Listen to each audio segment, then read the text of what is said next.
Don't give up until the miracle happens. This is a common saying in recovery and something I remind myself when I am struggling with being inconsistent and just showing up and starting where I am, which kind of has consistently been my issue over time in different areas of my life. And maybe you can relate.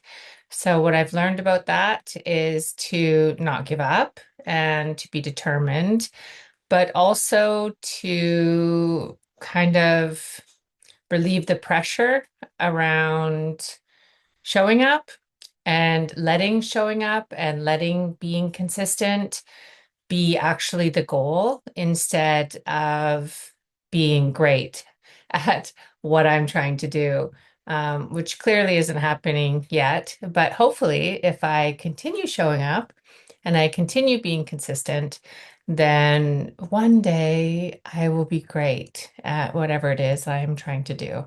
And I think that's the whole point of learning something new. And also where people like me have struggled with starting something new is the fact that when you start, when you begin, and you're just trying to show up and be consistent, you're often not good at what you're trying to do yet. And then you want to give up because you feel like you're failing. But if you keep showing up, keep being consistent, keep trying, then eventually something good happens. And you learn to do whatever it is you're trying to learn to do. Does this make any sense? I hope so. But I guess my point is with, don't give up until the miracle happens. It took me 8 years to learn how to maintain my sobriety. And now I'm coming up on 13 years of sobriety this year.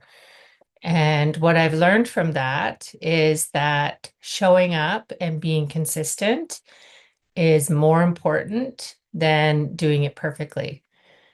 And so that's what I'm trying to do with YouTube is just show up and be consistent and letting that be enough for now. So thanks for listening and hope you have a good day. Bye.